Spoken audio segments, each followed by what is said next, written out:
chapter. So did we finish till 16th, 15th verse? That's what I had it in my. Okay. 16th Mataji. Thank you. Can someone tell me what was the beginning of the chapter? You could raise your hand. Like Arjun asked question to Krishna. What was the question that he asked? What question did Arjun ask Krishna in the beginning of the chapter? Ambika Mataji? Arjun asked Krishna whether he should renounce or he should fight. Yes, very nice. Wow, thank you, Mataji. What made Arjun ask that question? What made him ask that question? What was the reason? Mataji, because in the previous chapter we learned that he was confused and he's just surrendered to Krishna, and he was trying to figure out whether he should go ahead with this fighting or he should renounce. So which will be better? And he's asking Krishna like Ekam Vada, just tell me one thing because I'm really not sure. Very nice. So what was his reason to ask for renunciation? What was his reason that Krishna, I want to renounce? What was his reason? Or should I fight? Where does this concept of renunciation come? What did Krishna say that made him think that renunciation is an option? Shiva Srinivas Prabhu? Like soul does not require any opulences. Yeah, very nice. Okay, and where does this doubt of fighting or not fighting come? Very nice. What is the other part? Fighting, not fighting. Where does that come? Like how does that soul is not cannot be perished. It is imperishable. Yeah, very nice. So the jnana of the soul or the knowledge of the soul made Arjun think that renunciation is superior. But then he asked the question, should I renounce or should I fight? Right? He completes the sentence. So I understood that what you're trying to say is that his concept of renunciation comes from the knowledge of the soul that Krishna described to him earlier. But where does his doubt of fighting or option, that there's an option that maybe there is an option to fight also comes? Where is that coming from? Which particular explanation by Krishna?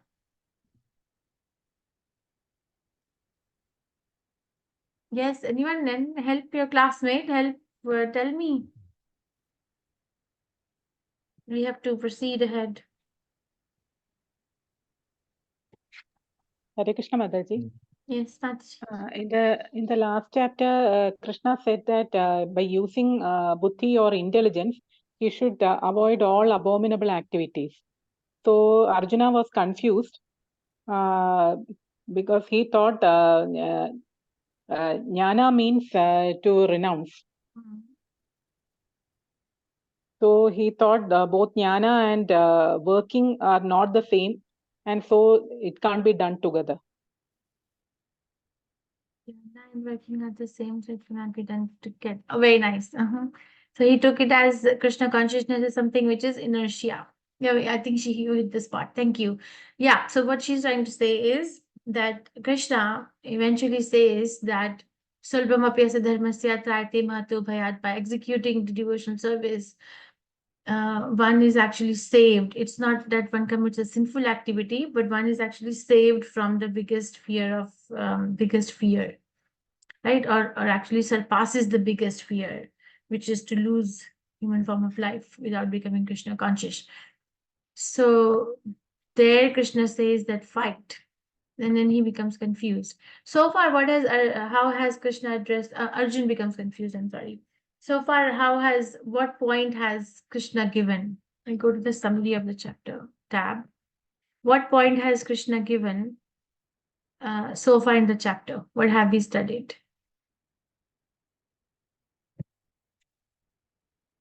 What have we studied? What was Krishna's answer? I'm just revamping because we're meeting after 2 weeks. What was Krishna's answer to Arjun's doubt in the beginning? You see, this time is not a very good time for class, right? Again, the same problem. If some of you are able to turn your cameras on, then feel free to turn them on. Am I audible? Hare Krishna. Yes, Am I yes, audible? Mataji. Okay. Yeah, Yes, yeah. So far, what has Krishna told? The answer about his doubt. Did you all read? Ambika Ataji, I think you gave too many answers for now. Keep your hand raised, because if nobody else is there, then I'll ask you. Rupa Mataji. Hare Krishna Mataji. Ah, Hare Krishna. Without the heart being pure, no one can become sannyasi artificially. So you cannot just run away.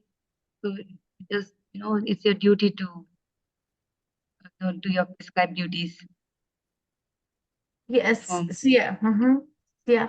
So Krishna says both are good, but working with the spirit of renunciation is better than renunciation. Thank you, Mataji. Arjun is basically thinking that the problem will come if I do the karma, if I do the work. So if I don't do the work, there will not be any problem. But Krishna is saying, not by merely abstaining from work can one avoid sinful reaction. Okay, this is where we go wrong. We say that, okay, if I don't work, then there'll be no reaction to that work. There'll be no attachment to the result of the work. So better not to work. But Krishna is disproving and invalidating this concept by default. By default, this is the default psychology of a common human being, that if something is difficult, just don't do it. Just avoid it. Yeah, do we try to avoid difficult decisions, difficult work in our life, paying taxes as much as, last minute, last week? Do we do that? Difficult. Because if I don't do it, Mataji. then it's not going to harm me. We have that tendency, right? But Krishna is saying, no, that's not the right mentality. It's a lie. It's actually a speculation coming from the mind. It doesn't have a basis in the real life. So it's not that, Arjun, if you're not going to work, you're not going to get a sinful reaction. Because what are you going to do about the desire? What are you going to do about the desire, which is there in the subtle body? So Krishna has so far spoken about karma kand to karma yoga. And karma kandiya vichar is that. What is karma kandiya vichar? One line answer. What is karma kandiya vichar? What's karma kand? Hare Krishna Mataji. Ah, Hare Krishna. Yeah, karma kand means you do this work and then you will get this fruit. Yeah, but under the very nice, Mataji. Thank you. But under It means you do your prescribed duty, and then you are going to get, it's going to be beneficial to you. right, under the supervision of the Vedic literature, it's not that. Yes. It's regulated sanskarification. Karma kand is. If somebody wants to be very rich, then the Vedic injunctions say do such and such yagya, such and such prayer. But the intention is to become rich. Okay, so that's like regulated sanskarification. That's a beginning, because somebody is actually submitting that there's something superior to their own existence. And then karma yoga is, okay, I'm going to do the work, but not for the sense gratification, but for linking myself to superior, to Krishna, to the Supreme Personality of Godhead. I may not be doing full-fledged Krishna consciousness. It's not pure bhakti. Karma yoga is not pure bhakti, because there is still a desire to enjoy a part of the result for sense gratification and part for Krishna. Some for us, some for God. Some for us, some for God. But Krishna is lifting. The karma kand is, God, I am going to feed you so you can fulfill my bank balance. Okay, that's like a shopping list kind of a thing. Karma Kand and Karma Yoga is Sakam Karma Yoga is okay, I'll do the work, but I'll give a part of my work result to Krishna. Now, in this section, which we're going to do today, from verse 17 to 35, Krishna talks about Nishkam Karma Yoga, Nishkam Karma, acting dutifully with detachment to set the correct example. Where Krishna is going to say, Arjun might say that Karma Kand I'm not doing. Karma Yoga, I don't have to do because I am a soul and I am in a liberated platform. So basically, there is no work for me. But Krishna is going to say, no, wait a second. There is something called Nishkam Karma Yoga or Nishkam Karma. How is Nishkam Karma different from Sakam Karma or Karma Yoga? What does Nishkam Karma mean? Or how is Nishkam Karma different than pure Bhakti? Okay, at the end of the class, you should be able to answer these questions. Okay, so I'll dive in. So Krishna in 17th to 18th verse talks about characteristic of a self-realized person acting as a matter of duty. I'll just say Nishkam Karma, the person is not attached to the result of the duty at all. There's no attachment to the result of the duty. But how is it not pure Bhakti? How is it not pure Bhakti? It is not pure Bhakti because the person is still attached to the way they want to serve the Supreme Personality of Godhead. They can only serve Krishna in this particular fashion. For example, Varna and Ashram, is it on the material platform or is it on the material platform to lead to spiritual development or is it a transcendental platform from the beginning? The division of Devi Varnashram, is it completely material or is it on the material platform for spiritual development or is it 100% transcendental or spiritual from the get-go? Where does this Varna Ashram thing belong? Yes. Is my question clear? Yes, Mataji, it's Yes, on the Mataji. material platform, but there is gradual cleansing of the heart, so you can make spiritual advancement. Very nice. So the middle, the answer is the second option that I'm saying, right? That it is on the material platform, according to one's psychophysical nature, which is under the spell of the material mode of nature. What is my psychophysical makeup? So I use that so that I can actually uncover my spiritual potency or spiritual existence, right? Now, so Nishkam Karma Yoga or Nishkam Karma, one is still attached to that psychophysical nature of one's existence in the material world. Kshatriya or Grahastha or Brahmachari or Sannyasi or a Vaishya, like that. So 4 Varnas and 4 ashrams. 4 Varnas. Varna means what? What does Varna mean? Varna Brahman. ashram. Categories. Occupation. Very nice. Occupational. So 4 social orders and 4 spiritual orders. Social order is based on the guna and karma or occupation, right? Varna is based on guna and karma. Varna ashrama vibhagashaha. So according to one's, if somebody is in the mode of goodness, then they are acting as Brahmana. If somebody is in the mode of passion, then they're acting as Kshatriya.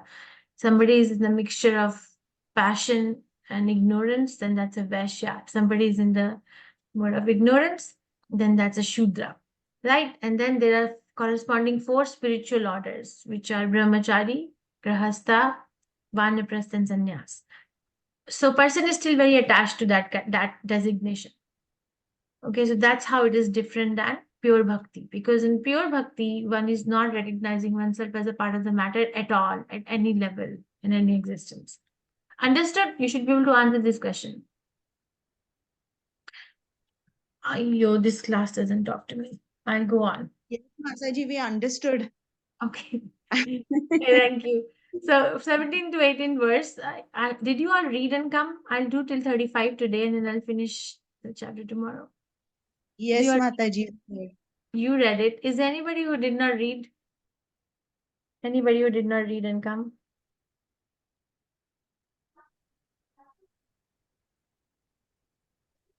Yes, Prabhuji, you did not read? Yes, Mataji. Honestly, no. Okay, so Praja Mataji didn't read. Linit Mataji didn't read. Rasamai Mataji didn't read. Okay, then please read today. Can you please read today after we discuss? It will be very, very hard for you to catch up. Anyway, whoever has read should again go back and read after the class too. Can you guys please do that today? Yes, Mataji, definitely. Yes, Mataji. Yes, Mataji. Okay, thank you. Characteristic of a self-realized person who's acting as a matter of duty.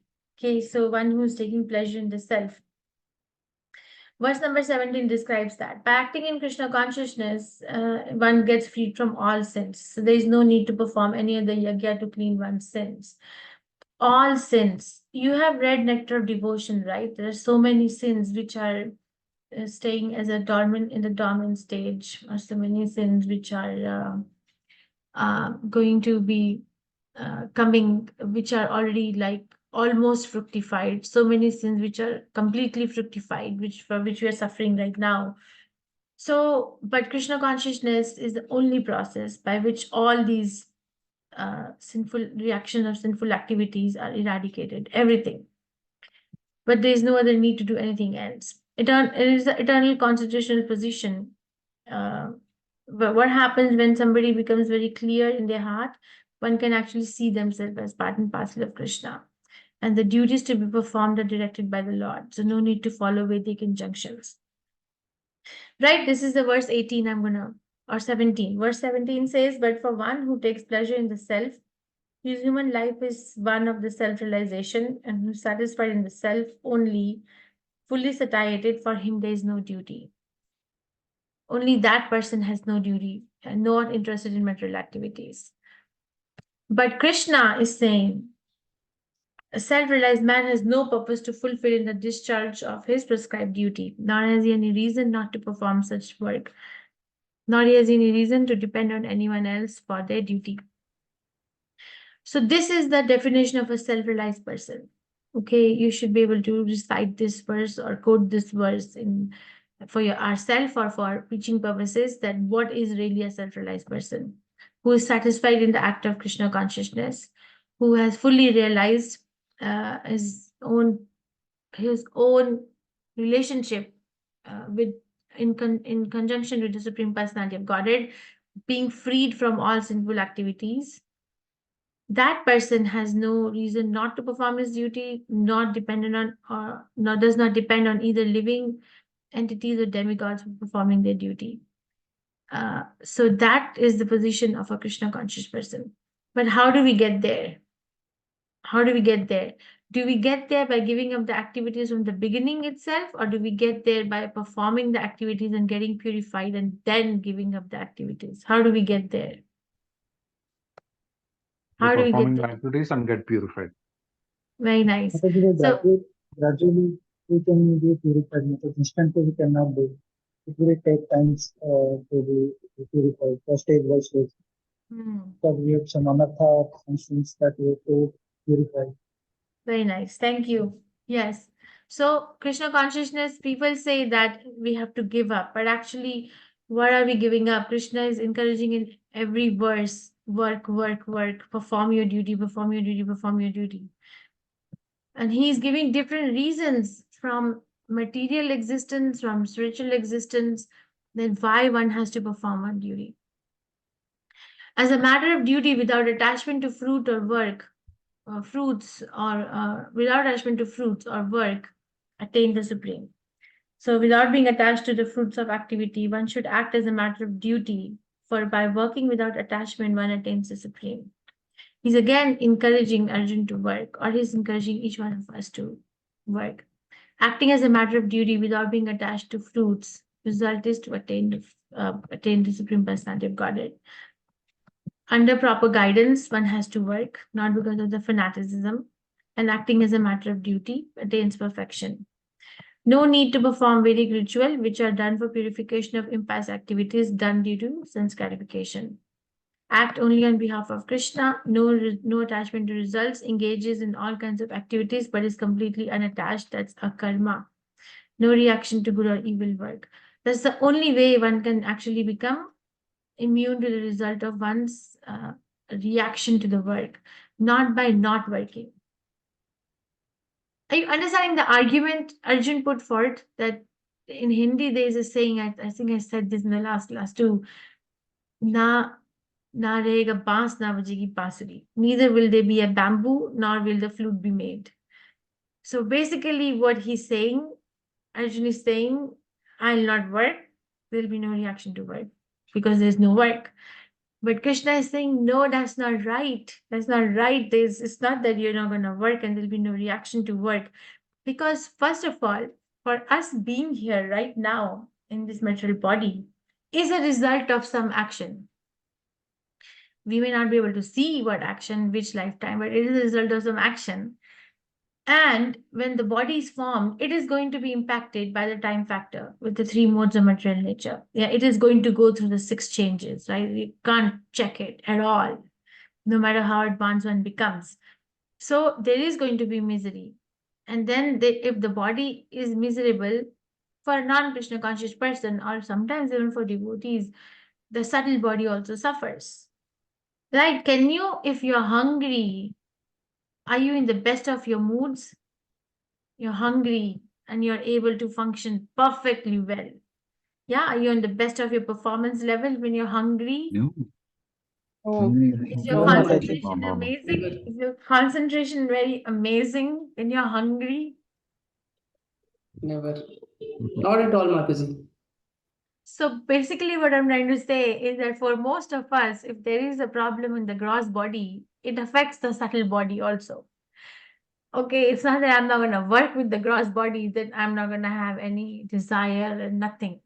It's not. And the vice versa. If there's a problem with the subtle body, then that affects gross body. You know, if somebody is very depressed or anxious, do you think they're performing at the best of their ability? Do you think they're living a full-fledged life? They may be working, the gross body might be working very well, but if the mind is disturbed, there's a disease there, dis-ease, you think yes or no, or maybe so, you have to tell me. No, Mataji. No, Mataji. So Krishna is trying to, thank you, Krishna is trying to say that, Arjun, this concept is wrong, that if you don't work, there's no reaction to work, but instead work. Okay, work as a matter of duty, understand your psychophysical nature, and work as a matter of duty under its proper guidance. Don't, manufacture. Because nowadays, we manufacture our duty. If somebody is a part of a country, citizen of a country, they assume it is my duty to be of use to this country and become enemy of the other country, or this particular neighborhood where I live in, or this particular family, or these particular kinsmen. Our circle grows narrow, narrow, narrow, narrow, narrow. But there comes a devotee of Krishna, or there comes Bhagavad Gita and says, actually, your duty is to act under the supervision of the Supreme Personality of Godhead or his bona fide representative. Got it? So we have to have that guidance. We cannot manufacture our own guidance. An act only of a Krishna, no attachment to result. This is a karma, which we will discuss more in 4th chapter. And then Krishna gives example, because Arjun may say that, oh my God, this is a very high performing requirement. So Krishna gives example that there are many people who have done this in the past. And then he gives example of King Janak. So it's not that you're going to be the one who is the only one who I'm asking you to do this. And then he explains what is the Acharya, right? Acharya is a person who teaches by perfect personal behavior, practice before preaching. So unless and until we have a gap between our internal world and external world, do we have a gap? Do we have a gap between internal and external world? Is there a gap between what we think inside or what the life that is there within ourselves and then the life we are existing outside, or there's no gap? There's a huge gap. There's a huge gap. Okay. There's a relative term. There's a huge gap. Okay. We have a gap, so we are not Acharya. Because the Acharya, there is no There is no gap. There is no, it's completely non-dual. So the duality is over there. Okay, Krishna is saying, follow that person who is non-dual, who is same inside and same outside. Like Srila Prabhupada, you know, whenever I have a difficulty understanding a concept, I personally think of Srila Prabhupada and how do I understand it from the life of Srila Prabhupada? And then it becomes clear. Okay, but then what do we do if there's a gap? Should we self-flagellate? Should we become should we become like critical of ourselves? Or how do we, or accept and aim for a change under proper guidance? What is the proper way of living? Accepting the guidance. Accepting that yes, I am in need of help, and then following proper guidance. Yeah. Or keep having a negative self-talk. You are useless. No, you're incompetent. Tell me some of the harsh words we say to ourselves, which we'll never say to someone else. Tell me some of the harsh words we say to ourselves. Incompetent, negligent, fool. I don't deserve this. I don't deserve this. Thank you, Mataji. And what else? Useless, Mataji. Useless. Useless. What else? Self-talk words. How can you do this? How can you do this? Why you didn't do this? We also blame others sometimes for our own. We don't take responsibility of our. That also sometimes happens, Mataji. Yeah. That because somebody did this, he or she could have done this, and it would have fallen in place, something like that. Yeah. So all these are barriers. Why I'm bringing this up here in this verse is all these are barriers for accepting our inabilities. These are barriers in Krishna consciousness. That kind of a vocabulary is actually a barrier for one's self-realization. How? Because it doesn't help. Does it help? By blaming, oh, I am so incompetent, I am such a foolish person. That means that I am not even competent to accept the guidance of a spiritual master. That means that I have no brain cells to chant Hare Krishna Mahamantra. What does it do? What does it do? What that kind of a talk, what does it do? Does it make ourselves feel very good about ourselves and boost our confidence and enthusiasm and encourages the quality of patience and virtue? Or what does it do? Or it pushes down. Very nice. So interestingly, I am working with one devotee in UK. Her name is Shiti Shakti. You should look her up. She's amazing. She is a psychiatrist by profession, but she's writing this manual for Vaishnavas. Don't leak it out yet, but we'll come out with it. So in Krishna consciousness, and I was editing her chapter on guilt. Okay. So I'm not going to tell the whole thing because it's going to be in the manual when it is released in ISKCON, Vaishnava manual for mental health and Krishna consciousness.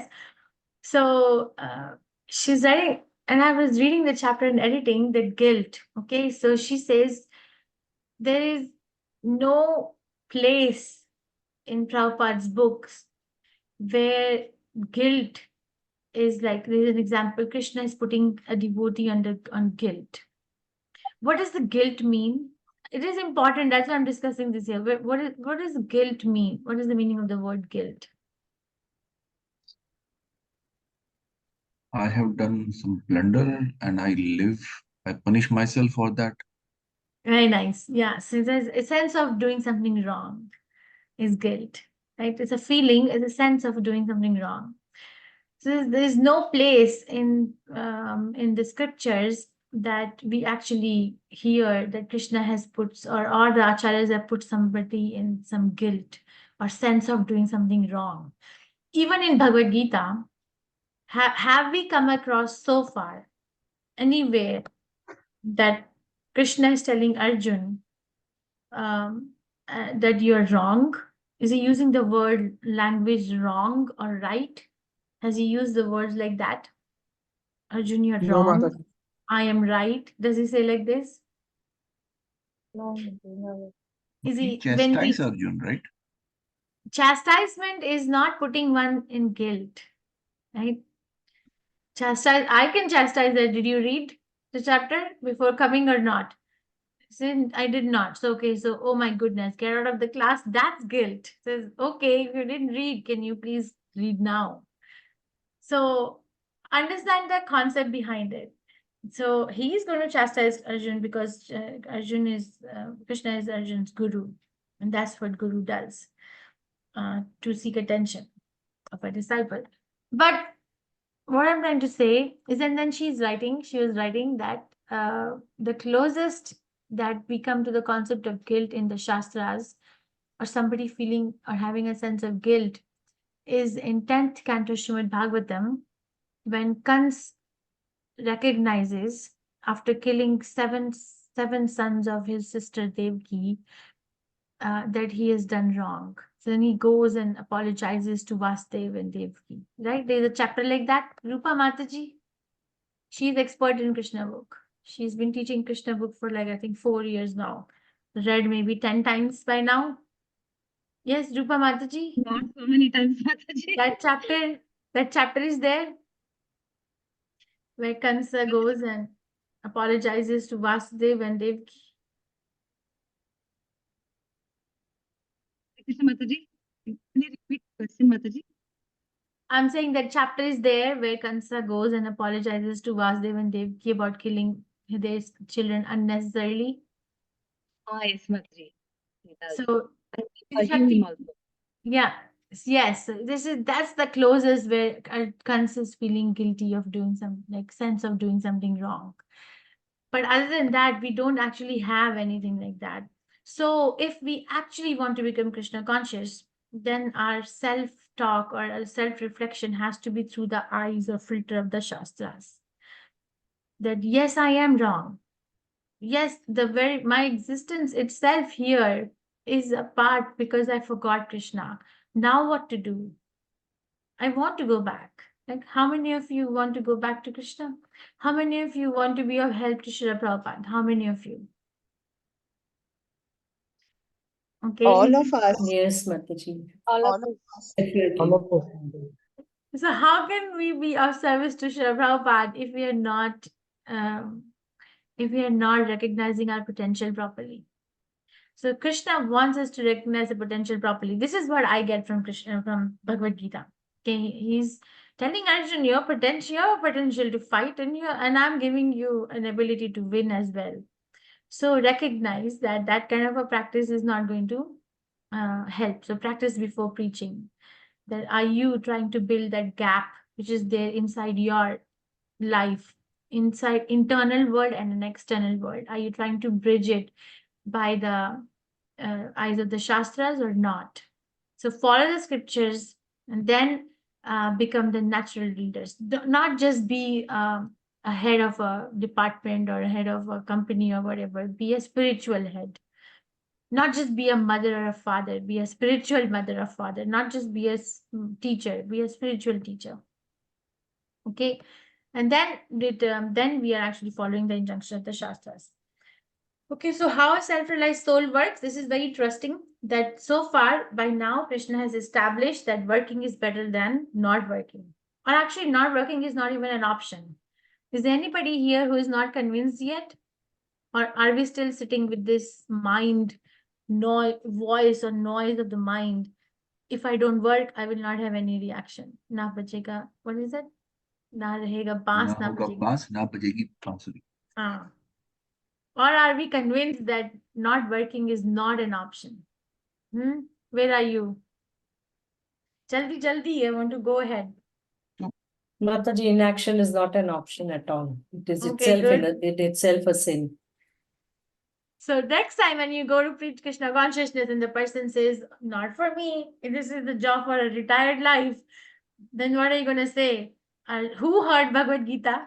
Who was the first in this particular time? Of course, we know Vivasvan. Dhritarashtra. Arjun is hearing, also. no. Arjuna. Arjun is hearing Arjuna. from Krishna directly for the sake of discussion. Arjun is hearing in this particular time frame. Arjun is hearing from Krishna directly. And is Arjun renouncing? No.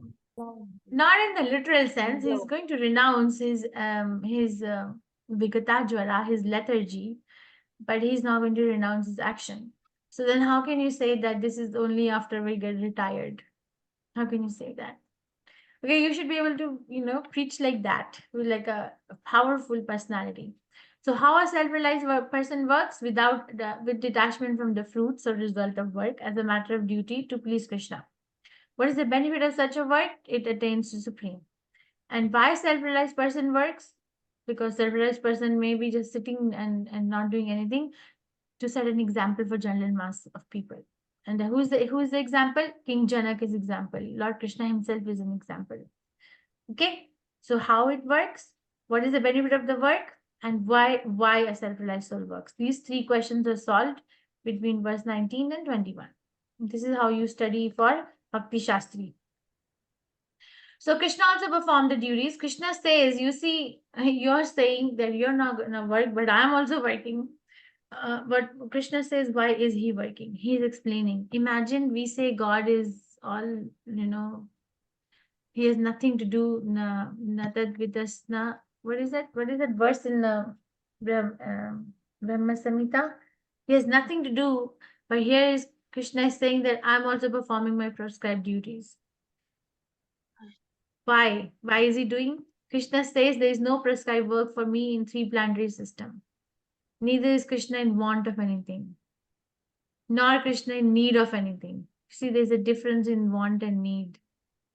My daughter was taught in school this vocabulary, difference between want and need. Do we learn this? Difference between need and want. I have a friend, he said that, okay, whenever we do something, we quantify our work in three categories. What is it? What is my need? What is important? And what is the want? You see, people have their own concept of like how they want to live. So Krishna is the supreme self-sufficient. He's Atmaram. He's full of all opulences beyond all prescribed duty. So basically, Krishna not working makes sense. Hai? Because there's no prescribed work for him. Nor does he want, nor does he need, and he's already very full in himself. Does it make sense if Krishna says, I am not going to work? Does it make sense or no if he says like that? If it doesn't make sense and you tell me it doesn't make sense, don't be silent. Makes sense, Mataji, because he has everything. Yes, it's for reasons. Should be objectified. You see, Krishna, He is the source of everything, Mataji. Yeah, but then he still works. Why he still carefully performs his work? Because he wants to set an example.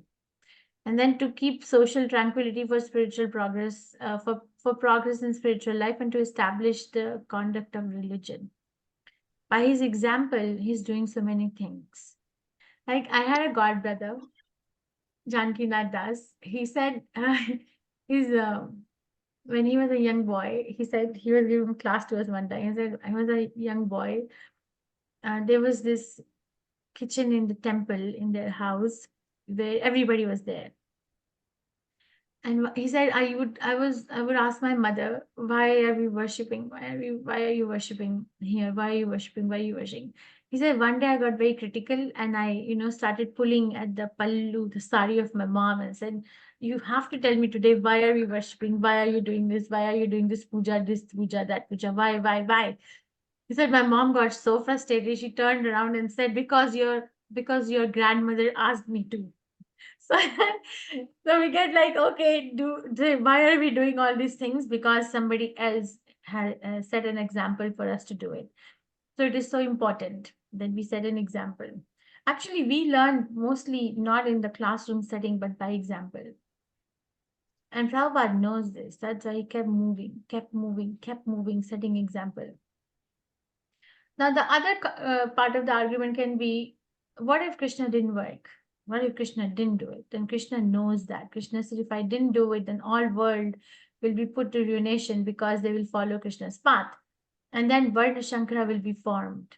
This refute, this is an answer to Krishna's, to Arjun's argument that they will be responsible for production of unwanted population. Krishna says not by working, but by not working under the proper guidance will Varna Shankara come. Not by not working, not by not fighting. And Krishna will become responsible for destroying the peace of the living entity. So he knows that. Okay, so that's why he is giving his own example that I'm working. Is it clear? But it's not that we are going to imitate Krishna. That's a word of caution. That's a footnote. Don't imitate. There's a difference between imitating and following. If we are going to imitate Krishna's supremacy, then we have to imitate Krishna's pastimes too. We should be able to live Govardhan Hill. We should be able to kill all these demons. Right? We should be able to like kill Kansa, kill so many people, or we should be able to marry 16,108 wives. Yeah? Anybody here? 16,108 wives? Ask this question one class and it's like, Mataji, one wife is one wife is too much. 16,108 wives. Anybody here? Yeah? Nobody here. Oh. So we can't imitate Krishna because Krishna is Krishna. We can follow the footsteps of the pure devotees. Okay, so understand that what these verses are talking about, that Krishna has technically no duty, but he's still choosing. Why is he choosing? And what if he did not choose to work? Then what will happen? Okay, when you read these verses, focus on this. And then Krishna says how a learned man and an ignorant man act. They both are acting. Now we have come to the conclusion that not acting is not an option, or not working is not an option. But there is a difference in acting of a person who is self-realized and a person who is still not self-realized. The difference is in the desire. One is acting for satisfaction of Krishna, one is acting for satisfaction of one's own senses. Okay, so work without attachment to the fruits. Why? To set an example and lead people on the right path. And work with attachment to fruit, and that results to the cycle of sin, which Rupa Goswami Prabhupada talks about. Okay, the difference is here, desire. So if we have to bridge the gap between our inside world and outside world, we have to work on this concept, desire. And then Prabhupada talks about, there's one devotee of disciple of Prabhupada who made that movie, Hare Krishna, the movement, the Swami. You know that movie, right? The mantra, the movement, the Swami who started it all, the Hare Krishna movie. Yes, Mataji. Shakha Devi, Yadu Nandan Maharaj, her husband, he gave us class one time and he was saying that recently they're going through Prabhupada's available transcriptions, and they're trying to see that how many times have Prabhupada mentioned that Krishna consciousness is a gradual process. It's not a sudden process, a gradual process. So, and then he was quoting this verse in that he has said that Prabhupada has said many times that it's actually a gradual process. It's not that if somebody is ignorant of their spiritual life one day, next day they're going to be, it's possible, but it's not common. That next day they're going to be like the super duper self-realized soul. No, it will take work. Like, so it will take work. So gradual elevation person who's attached to fruitive results of prescribed duties is an ignorant man. But can that man become a self-realized soul? Or how does a self-realized soul relates to such a person who is ignorant of their self? Okay, two arguments are going on here when you read this verse. I'm going to read the translation of the verse. The translation of the verse is, so as not to disrupt the minds of ignorant men attached to fruitive results of prescribed duties. A learned person should not induce them to stop work. Rather, by working in the spirit of devotion, he should engage them in all sorts of activities for the gradual development of Krishna consciousness. So when you enter such a place where everybody is working with for sense gratification, what are you going to say? Oh, disgusting place, I'm going to get up and go. Or are you going to say, okay, we'll start from where we are and then we'll gradually get to a place where we need to be? What is Krishna saying in this verse? Each one of you entered into a university and you are going to give a talk, but you're seeing that nobody is really interested because it's Friday evening and they want to get to, they have places to get to.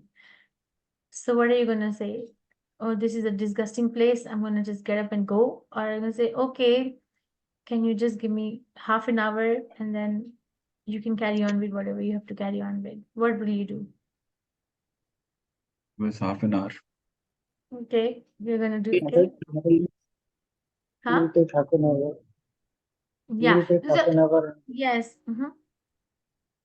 You see, I'm meeting the preaching application goal of Bhakti Shastri. So whatever I'm saying is not a fanaticism, even though it may sound like that. It's preaching application goal.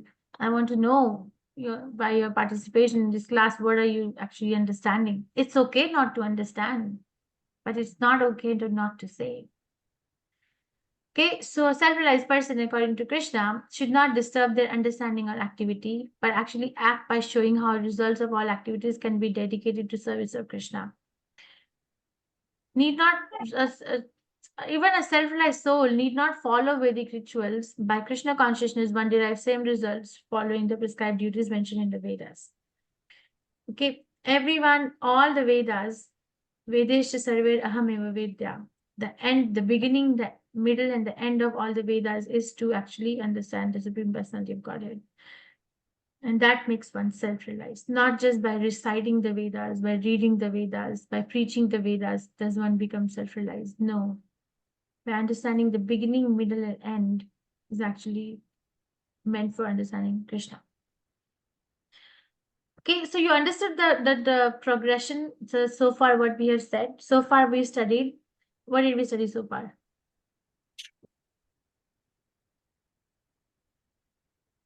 What did we study so far? Inaction is not the answer. We have to, Krishna consciousness is not inertia. Working the spirit of renunciation is better than the renunciation. Then we understood the difference between karma kanda and the karma yoga. And also the nishkam karma we discussed about. We discussed about the varnashrama. And we've also touched about the acharya, who is practicing self before preaching. And then we're talking about the guilt part that you're talking about, the UK devotee Mataji. I didn't get the name properly. And the main, the last few verses you discussed about Krishna consciousness is a gradual process and not a sudden process. Very nice. Thank you. Somebody is hearing. I think you're early morning, early. So that works. Thank you. I hope everybody else is also following the same stream. So this is a verse. I think you're supposed to memorize this verse, right? Ahankara vimudhatma kartaham iti manyate. I was supposed to memorize this verse for my Bhakti Shastri. You're supposed to memorize this, right? Prakrite kriyamanani gune karmani sarvashaha. Ahankara vimudhatma karta aham iti manyate. So you're supposed to memorize this verse for your exam. Bewildered by false ego, spirit soul thinks himself as a doer. Can someone tell me in one line what is false ego or what does ego mean? What does ego mean? Anvaya Mataji, what does ego mean? I am the doer and the enjoyer. That's the effect of the ego. That's not the meaning of the word ego. That's the effect. Okay, false ego means I am the master. That's also effect. What is the meaning of the word? Mataji, the false ego is I am the body, not the soul. When we are in body consciousness, it is false ego. Okay, very nice. Anyone else? What does the word ego mean? Misidentification of the self. Identity. Yes. How am I identifying myself? When the adjective is false ego, I'm identifying myself as something other than being a part and parcel of Krishna. So identity is real. There is an identity of the soul also. So the true ego is when I identify myself as part and parcel of Krishna. But ego, the meaning of the word ego means identity. How am I identifying? So Krishna is saying our ego is false. Why? Because bewildered by false ego. Spirit soul thinks himself as the doer. In material consciousness, under the influence of false ego, conditioned soul considers himself as a doer and takes all credit of doing everything independently. In Krishna consciousness, under the influence of internal energy of Krishna, understands material nature under the control of Supreme Personality of Godhead is the doer. And the Supreme Lord, Rishikesha, directs the material nature to create gross and subtle body. I was listening to Prabhupada lecture 2 days ago, and Prabhupada was saying, you see, if a person does something and they attain some big success in their life, and then they say, oh, I work so hard. They write memoirs, they write autobiographies, right? And the movies are made. It's the person started from this particular place in their life and they made it so big. Right? So it's like I work so hard. So they take credit. The credit is given to the hard work. But if the same person, something goes wrong, okay, they're doing, trying, but something doesn't work out, then they say, then the credit goes to God. Then Bhagwan ki ichha hai. Prabhupada was saying like that Bhagwan ki ichha hai, nahi hua. It's God's will that it didn't happen. But if something happens, then the credit goes to the person. If something doesn't happen, then credit goes to Krishna. So that's false ego. But if somebody is like Bhakti Vinod Thakur, there is a song, Maravi Rakhivi Jo Ichha Tumar. Whether you save me or whether you kill me, the desire is yours, Krishna. Like Manas Deho Deha Jo Kuch Mura. Pita Arpita Nanda Kishora. So whatever I have, I'm just surrendering on to you. Now it's up to you whether you want to save me or you want to kill me. The desire is yours. So that's a self-realized soul.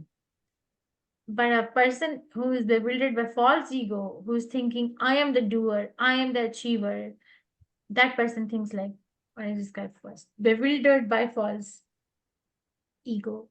Bewildered means under the spell. Now, Prabhupada uses these words, right?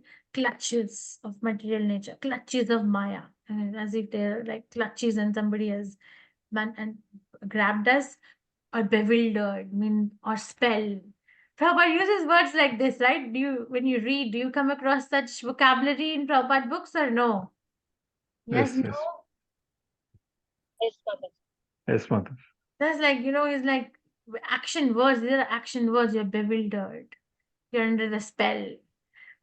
So, and there's a song also like that Maya is like a witch, like that. So what do we do? Bewildered by false ego, if I'm thinking myself as a doer and then I become entangled, Krishna doesn't want us to become entangled. Then engagement of the self-realized soul. So one who is in knowledge of the absolute truth, O mighty arm, does not engage himself in the senses and sense gratification, knowing well the difference between work in devotion and work for fruitive results. So person, self-realized soul, knows that absolute truth has three features in his position in relation with the Supreme Tattva, with Bhagwan Paramatma and Brahman Paramatma Bhagwan. Everybody knows about it, right? In this class, Brahman feature, Paramatma feature, and Bhagwan feature. I'm assuming everyone knows. A self-realized person also knows his real identity. See, real identity as part and parcel of Supreme Personality of Godhead, entrapped in material. Right now, I'm entrapped in material condition. So to get out of the material condition, the doorway is that I must outlaw my activities in devotional service to Krishna, not give up the activities, dowtail the activities. Activity I have to do. And how do that person engages in material world? It engages in activities which are conducive to development of one's Krishna consciousness, is unattached to material sense gratification, which think very well aware that this is temporary, and understands material conditions are not under the control of Supreme Personality of Godhead and is not disturbed by material reactions. The disturbance is the whole problem. You see, a lot of time of a human being goes in a day by dealing with the disturbance of the subtle body. A lot of time. Why do we think that people are mindlessly scrolling the phones. Have you seen, or do you do that? Mindlessly scrolling the phone. Okay, I will just do it for 5 minutes, but is it 5 minutes or it lasts hours? So many hours pass, and then I'm like, oh my God, so many hours pass. Or what makes us procrastinate and not take over the difficult job in the first place? Because of disturbance of the mind. It is a fear factor in the mind. And interestingly, the fear is only in the mind. It's not there actually. It's only in the mind. How have we become fearful? How did it come about? How did it come about? What is the explanation in the Shastras? Because I'm identifying myself as something other than being Krishna's. It brings fear. See, the minute I see myself something other than being Krishna's, my fearful life starts. And then all these things, we call it as non-prescription painkillers. Mindless scrolling, prajalpa talking, shopping more than what one really needs in life, making one's house a museum filled with different objects from all over the world. I'm not degrading and invalidating. I'm just trying to tell the truth that the truth is that that person is struggling. But we are actually trying to do a patchwork, right? I think I mentioned this in the past classes. Patchwork, it's like if somebody has some defect on the skin, so they put nice makeup to cover it up. But does it solve the problem? So I can look good. No. But does it solve the problem? No. No, Mataji. Wash your face with water, No, the thing Mataji. will come out again, right? Doesn't solve the problem. So the problem is that I am and lost. I'm lost. The problem is that I don't know where to, how to get out of this turmoil. The problem is material life is hard. Is there anybody in this class who's thinking that even though I may be comfortably situated in terms of my family, money, country, there's no war going around, everything is okay, but I'm still very happy and I have no disturbance at all? Very No, comfortable. Mataji. No, Mataji. Even if there is no war or anything going on, Mataji, still we don't feel comfortable. Still there are some, like you said, the mind which we create for our own selves.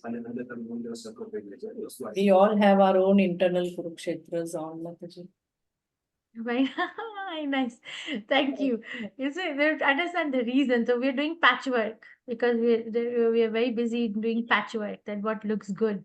I came across this word the other day. I was reading a book, I think. High functioning depression. What is high functioning depression?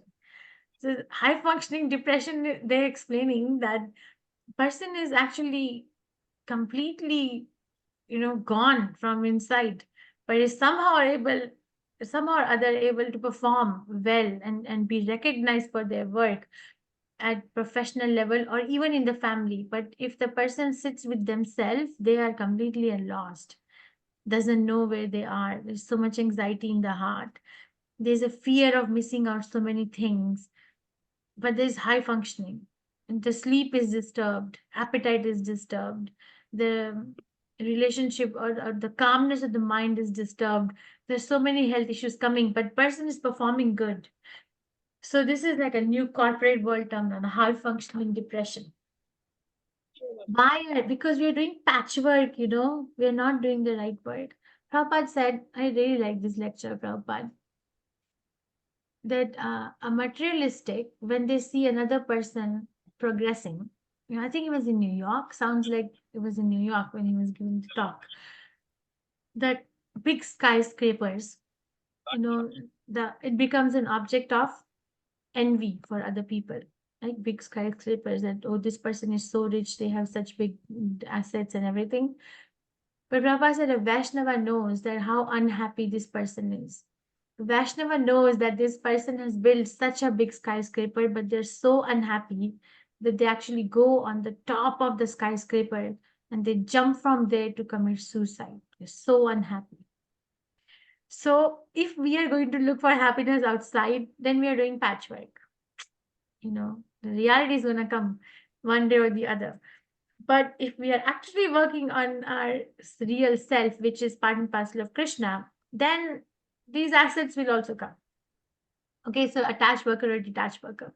So how does the engage the person? This is just a summary. Ignorant person is very very lazy, busy in material field, thinks body as self, identifies with gross material consciousness, fully engages in material designation, accept bodily connection with others as kinsmanship, land, worship the land in which they are born, consider religious ritual to be the end in themselves, engages in social work, nationalism, altruism, and thinks that spiritual realization is a myth and hence it's not interested. Right? What have you heard this? This is very common in India. I have heard it so many times. Work is worship. Have you heard this? Yeah. Work is worship. Yes. What is Yes. the reference? I asked one person one time, what is a reference point? He said Bhagavad Gita. I said, oh, okay. Tell me where in Bhagavad Gita. He said, what is it? Karmane evadhikaraste ma phaleshu kadachanan. I said, tell me the other two lines. Yeah, I don't know that you only half knowledge is dangerous thing, you know. So karmane evadhikaraste. The work is worship. So what is the reference? What is the reference? You see, this is called generational trauma. There is a term like this, generational trauma. We pass on trauma from one generation to another generation to another generation. And there is a treatment for that. In medical world, the treatment is called constellation therapy. But in spiritual world, we actually can just chant Hare Krishna and follow Guru Sadhu Shastra principle. That I don't have to be victimized by generational trauma. Krishna consciousness, science gives answers to questions, right? But spirituality makes us question those answers. Understanding science gives questions to answers, but spirituality makes us question those answers. But how can you say this is the right thing?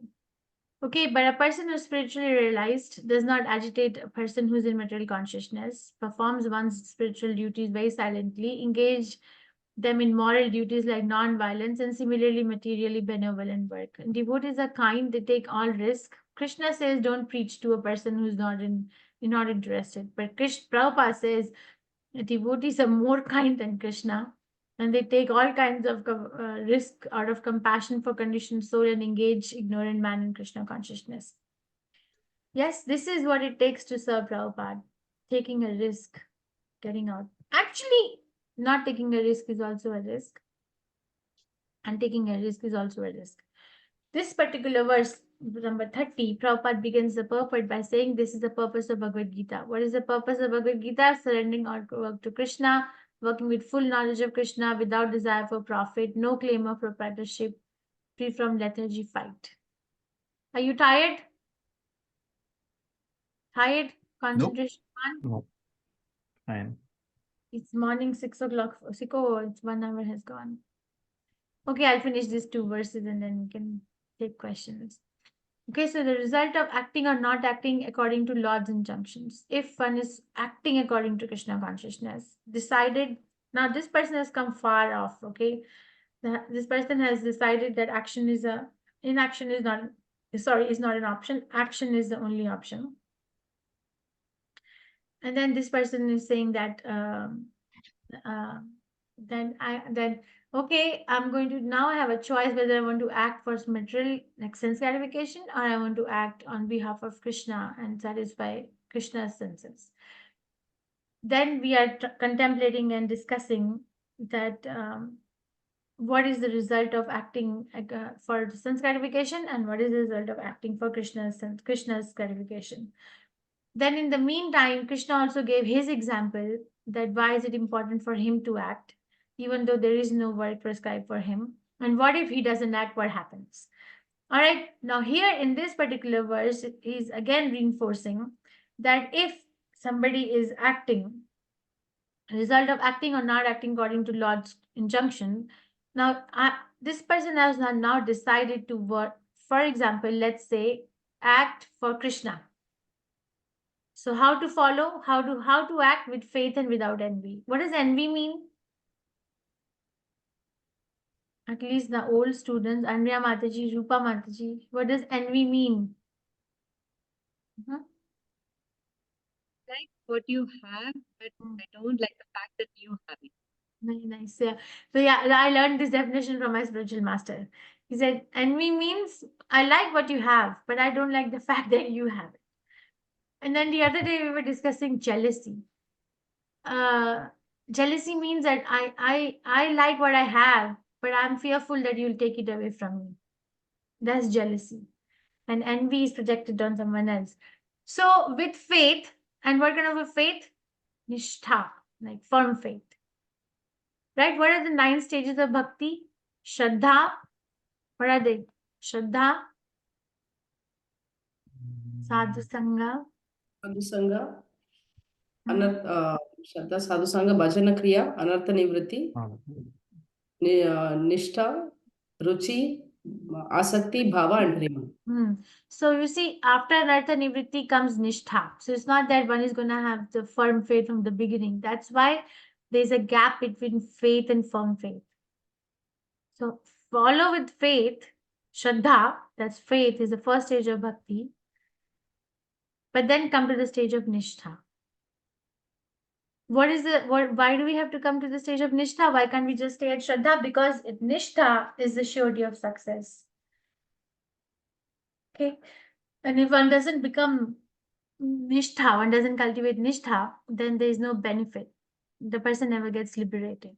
Okay, there are some philosophers who believe in spirituality. Oh, I heard this yesterday from Swami Bhagwan Keshav Maharaj. SBNR. What does SBNR mean? What is the religion going around the world? SBNR.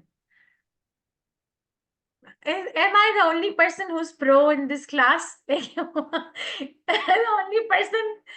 So SBNR, spiritual but not religious. Okay. So spiritual. So okay, so there are some philosophers who say I'm spiritual but I'm not religious. You see, we can have another class on SBNR, but the thing is that that person who's calling themselves spiritual are basically not going to get the whole benefit if we don't bridge the gap between Shraddha and Nishtha. Now, the person is not following and is going to work for sense gratification. Then what is the result? So, who does not follow? And who does not follow? Krishna says, who does not follow? Who does not follow? Who is envious? Okay, who likes Krishna's possessions, who likes Krishna's opulence, his beauty, his knowledge, everything he likes, but doesn't like the fact that Krishna has it. So that person is not going to follow Krishna. So result, bereft of all knowledge of the Supreme, is befooled and ruined in their endeavors for perfection. And then there is a punishment for disobedience to the laws of the Supreme Personality of Godhead. Okay, so now this person has decided to follow the path of action and has decided to follow the path of action under the supervision of Krishna. So this is the result they're going to get. This person has decided to follow the path of sense gratification, then this is the result. The pathways are pretty clear, you know. Krishna consciousness gives us choice to lead a life. So, and then he's saying, Krishna is saying that everyone acts according to his own conditional nature and material desires. What can repression accomplish? This verse has that last punchline, what can repression accomplish? Which is actually a hot potato voice in ISKCON. What can repression accomplish? There is a big article I read one time in ISKCON news. Then, what can repression accomplish? So, one has to, even a man of knowledge acts according to his own nature, which is required for 3 modes of material nature. Higher education fails to help. Maharaj was giving an example yesterday. IIT in India, saying that students who are going to IIT in India were getting so stressed out with the curriculum that they were actually hanging themselves from the fan in their room and committing suicide. So IIT came up with the solution. So what solution IIT? IIT is esteemed, you know, it's very difficult to get into that school, right? It's not any Remove the Tom, Dick, fans. or Harry can get into it. So they were seeing this problem, and then they came up with the solution. So what was the solution that they came up with? They removed the fans. They removed the fans. So they failed, higher education fails to help. So they removed the fan.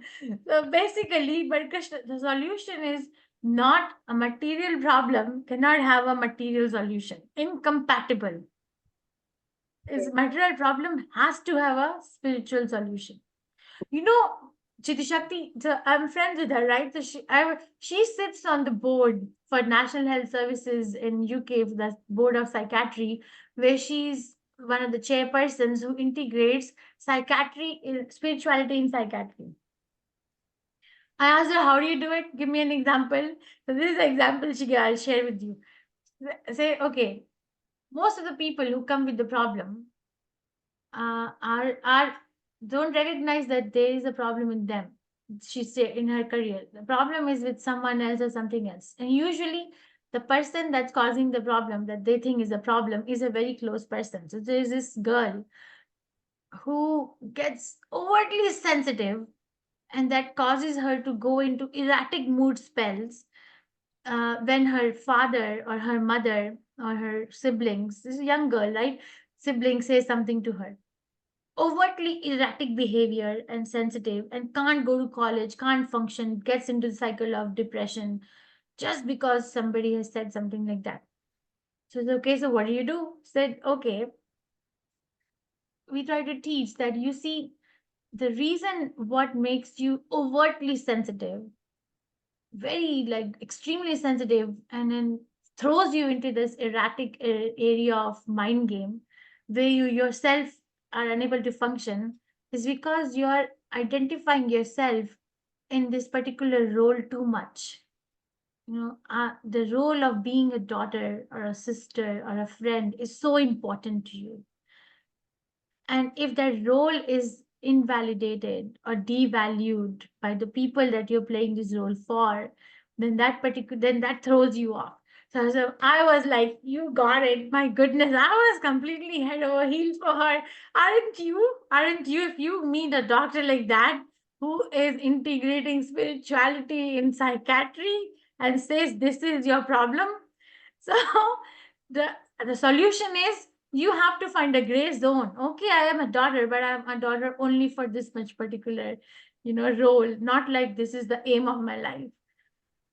Did you understand what I'm saying? This higher education fails to help, not removing the fan. So what helps? What helps? Krishna consciousness helps. Because Krishna consciousness cleanses the heart. It cleanses, it unties, it detaches, it cuts the knots, which we have been, carrying or dancing or thinking or recognizing ourselves with. Okay, but it's a gradual process. It helps one to get out of the material entanglement by engaging in material prescribed duties. No one should suddenly give up prescribed duties artificially and stay in one's own position and try to attain Krishna consciousness under superior training. We need training. Okay, don't go to the war without training. Prabhupada said, if there is a good dancer and the dancer is supposed to perform on the stage, do you think that there's no training or no rehearsal needed? Or they have to rehearse even though they're good dancers? You need to rehearse. So you have to do that. So that way we have, even though I know I'm not the body, I'm the soul, I know, but I still have to learn how to act as a soul. I still have to learn how to act on that particular platform. Okay. And I love this verse. This is one of my personal favorite verses in Bhagavad Gita. I'm gonna tell the translation. Do you know this verse? I quote this verse so many times. There are principles to regulate attachment and aversion pertaining to senses and their objects. One should not come under the control of such attachment and aversion because they are stumbling blocks on the path of self-realization. So they're principles. Krishna is not against the idea of attachment and aversion.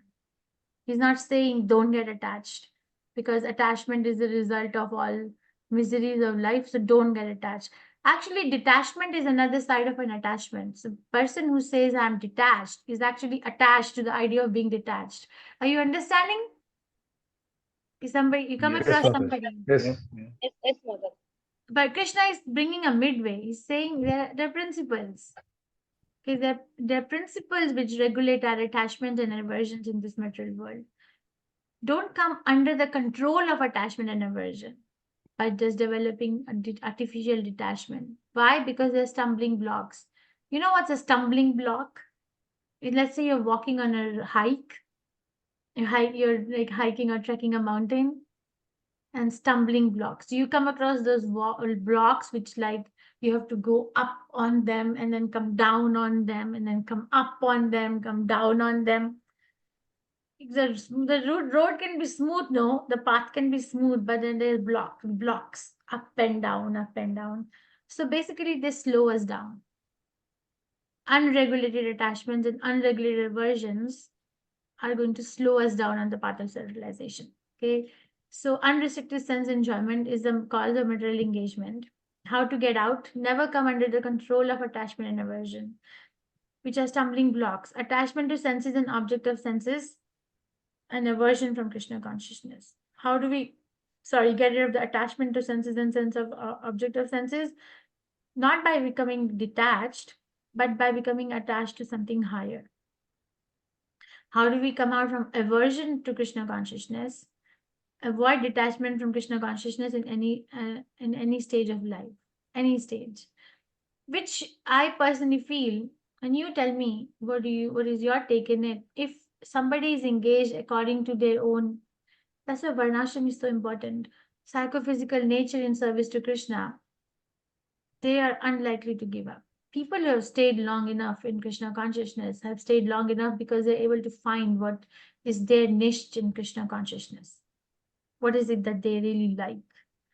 It is selfish, yes, it's not pure bhakti, but that's what keeps us going and eventually becomes pure bhakti later on.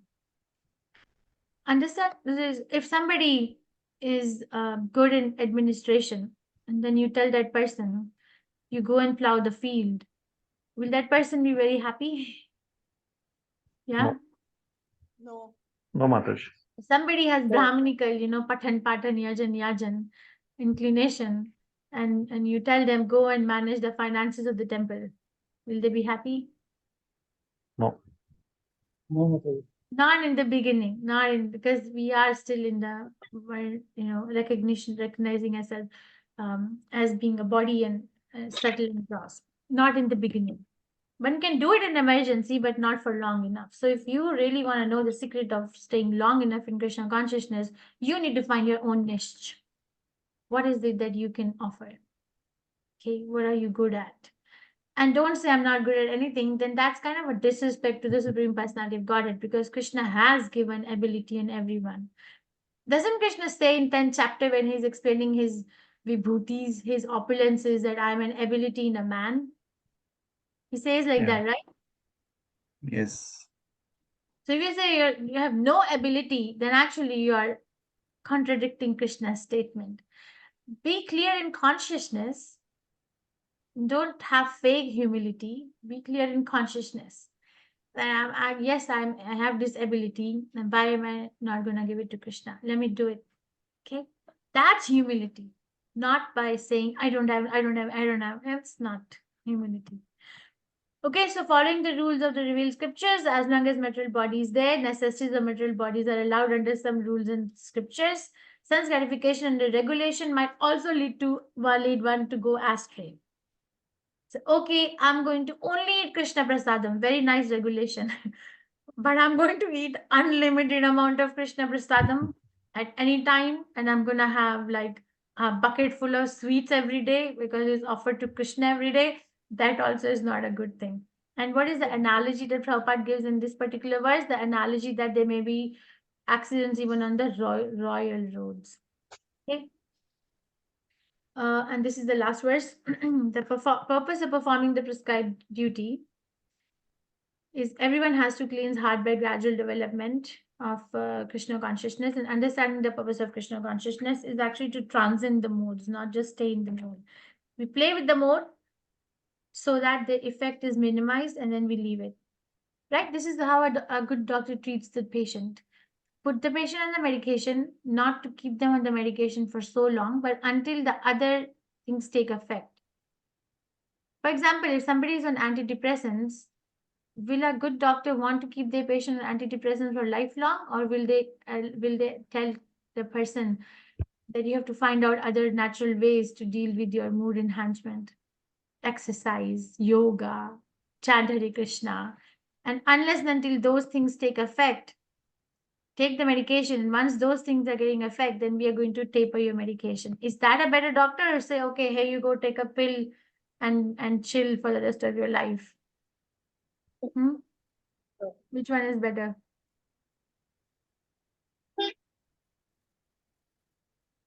Did I confuse you all?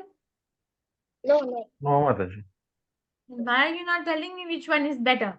First one is better. Because Instead the of one First who's one, Who does not recommend like long-term medication? Yeah, Rather so gives a supplement.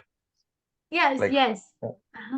Very nice. So thank you. So basically, it's like a cushion, and the cushion will remove the cushion when everything else takes effect. So modes of nature, we work. We work.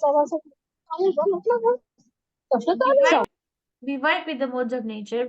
We try to learn devotional service in the modes of nature only until we become transcendental to them. So Varnashram is basically a cushion effect, like a cushion, unless we are trained to come out of it. Okay, so that's the purpose of the prescribed duty. And the materially prescribed duty are based on one psychophysical nature, which is under the spell of material modes of nature. Acting based on the influence of modes of nature, Brahmana in mode of goodness should not be non-violent, and Kshatriya in the mode of passion can become violent.